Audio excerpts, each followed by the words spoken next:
Hello everyone, कैसे हो आप सब? आई होप सब अच्छे होंगे। तो गाइस, काफ़ी सारे भाइयों की कॉल्स वगैरह मैसेज वगैरह आते हैं कि आप हमें गाइड कीजिए कि सिंगापुर के लिए क्या हमें स्टडी के लिए जाना चाहिए, क्या वहाँ पे जाना ठीक रहेगा या नहीं रहेगा। तो गाइस, अगर मैं आपको गाइड करूँ तो प्लीज़ आप दोनों पक्ष रख सकते हो अपने कि आपके लिए क्या बेहतर हो सकता है। तो मैं आपको कुछ बुरा भी बताऊंगा और अच्छा भी बताऊंगा। तो आपको मैं पहले कुछ अच्छाइयाँ बता देता हूँ सिंगापुर के बारे में। तो गाइस, अगर किसी भाई की एज ज़्यादा है, लगभग 30 साल, 28 साल, 29 साल है, तो वो किसी अदर कंट्री की अगर फाइल अप्लाई करता है, हो सकता है उनका रिजेक्शन वगैरह आ जाए, हो सकता है कि उनका अप्रूवल भी ना आए। तो गाइस, सिंगापुर के लिए ऐसा कुछ नहीं है। अगर आप 30 के हैं या फिर 32 के हैं, अगर आप अप्लाई करते हैं, अगर आपके पास सारे डॉक्यूमेंट हैं, जो जो डॉक्यूमेंट मांगे जाते हैं, अगर आप वो सारे डॉक्यूमेंट अगर उनको प्रोवाइड करवाते हो तो आपका वीज़ा आने के चांसेस हैं। लेकिन 1% हो सकता है कि आईसी आपको अप्रूवल ना दे। अगर अच्छे कॉलेज से प्रोसेस की जाए तो हो सकता है कि आपके वीज़ा आने के चांसेस है। और इसमें आपको आईलेट्स की ज़रूरत नहीं है, पीटी की ज़रूरत नहीं है। अगर आपकी एज ज़्यादा है तो भी आपका एडमिशन हो जाता है। अगर आपके पास फंड नहीं है इतने ज़्यादा तो भी आपका एडमिशन हो जाता है। अगर आपके पास कम बजट है, लगभग 2.5 लाख से लेके 3 लाख के बीच में अगर आपका बजट है तो भी आपका हो जाता है। लगभग आप इंस्टॉलमेंट अगर बनवाना चाहें तो इंस्टॉलमेंट भी बनवा सकते हैं, लेकिन इंस्टॉलमेंट के रिजेक्शन आने के चांसेस ज़्यादा हो जाते हैं। इसलिए बाकी सब अप्लाई करवा सकते हैं अदर कॉलेज से। लगभग जो आपका कॉलेज है, स्प्रिंग कॉलेज में इंस्टॉलमेंट होता है, अमेरिकन कॉलेज में होता है। अमेरिकन कॉलेज में रिजेक्शन आने के चांसेस होते हैं तो ज़्यादा, इसलिए मैं अप्लाई नहीं करता। आपको स्प्रिंग कॉलेज आप चूज़ कर सकते हैं इंस्टॉलमेंट पे। इंस्टॉलमेंट का चक्कर ये हो जाता है कि बच्चा $350 रूम रेंट पे करता है, $100 आपका फूड एक्सपेंसेस वगैरह निकालता है, और $100 का एमआरटी ट्रांसपोर्ट वगैरह ट्रैवल वगैरह निकालता है। लगभग 550-600 डॉलर का खर्चा ये हो जाता है। इंस्टॉलमेंट पे जाते हैं तो आपको $600 की इंस्टॉलमेंट आ जाती है, लगभग आपका $1200 महीने का बन जाता है। अगर आप महीने का $1500 भी कमा रहे हो तो लगभग आपका 1200 तो एक्सपेंसेस आ रहा है। तो आप सेविंग कैसे कर पाओगे? बहुत ही परेशानी की जड़ है। इंस्टॉलमेंट पे कभी भी मत जाना। फैसिलिटी है, आप जा सकते हो, लेकिन आपके लिए मुसीबतें ही पैदा करेगा, इससे ज़्यादा कुछ नहीं।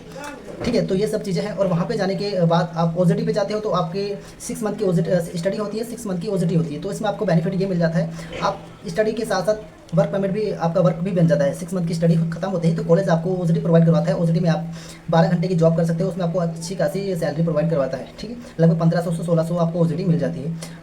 और ओवर टाइम भी अगर आप करना चाहो तो ओवर टाइम भी आप करके लगभग 2000-2500 की सैलरी समथिंग कर सकते हो। और इंडियन रुपीज़ में कन्वर्ट करेंगे तो लगभग आपकी 1,30,000-35,000 आपकी सैलरी बन जाती है, अगर अच्छा ओवर टाइम करते हो कंटिन्यू। ठीक है, 20 दिन अगर कर लेते हो तो लगभग $1000 आपका उस हिसाब से बन जाता है। 1500 सैलरी मान लीजिए तो लगभग 2500 समथिंग आपका बन जाता है।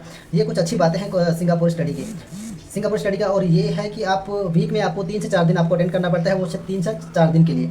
उसमें आप मंथली के एंड में लगभग 8-7 दिन के आपको वीकेंड मिलता है, छुट्टी के दिन मिलते हैं, जिसमें आप पार्ट टाइम जॉब कंटिन्यू कर सकते हो।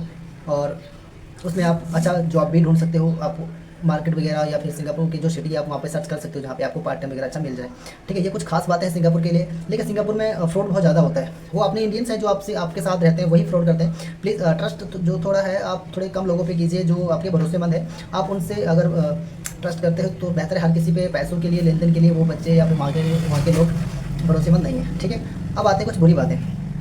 सिंगापुर की स्टडी 6 मंथ की है और 6 मंथ की आपकी स्टडी है। उसके बाद आपको रिटर्न आना है। ठीक है, रिटर्न आना है तो उसके बाद आपको दोबारा से अप्लाई करना पड़ेगा, क्योंकि 3 साल का कोर्स नहीं, आपको 1 साल का है। अब अदर कंट्री का अप्लाई करते हो तो उसमें से आपको 3 साल का मिलता है, 2 साल का भी मिलता है। तो ये चीज़ें हैं कि आप सिंगापुर को आपको जब स्टडी खत्म होती है रिटर्न आना पड़ता है, उसके बाद दोबारा अप्लाई करना पड़ता है, फिर आपको दोबारा जाना पड़ेगा। ठीक है, अगर वहाँ पे खत्म होने से पहले ही आप अप्लाई कर देते हो सकता है कि आप आईसी जाके वहाँ पे अपनी इंक्वायरी ले सकते हो कि क्या हमें वहाँ पे कंट्री आउट करनी पड़ेगी या नहीं करनी पड़ेगी, या फिर आप आपका वीज़ा आने तक वेट कर सकते हो, या तो पहले निकल जाइए। तो काफ़ी सारी इन्फॉर्मेशन है, आप आईसी जाके कलेक्ट कर सकते हो, या फिर अपने कॉलेज से भी पूछ सकते हो जहाँ से आप स्टडी दोबारा से कर रहे हो। ठीक है, और वहाँ पे जाके रूम रेंट बहुत ज़्यादा महंगे। अगर आप सिंगापुर पहुँच जाते हो, जाते ही आपसे $350 या फिर $300 जो भी रूम रेंट होगा आपका, आपसे ले लिया जाता है। उसके बाद आपका चाहे वहाँ पे मन लगे या ना लगे, वो पैसे आपको रिटर्न होने वाले नहीं हैं, क्योंकि पहले आप ऑलरेडी $350 दे चुके हो। तो फिर आपकी मजबूरी हो जाएगी वहाँ पे रहना। और रूम रेंट कोई कम नहीं है, लगभग इंडियन रुपीज़ में कन्वर्ट करेंगे तो 22,700 या फिर 23,000 के समथिंग आपका रूम रेंट जाता है।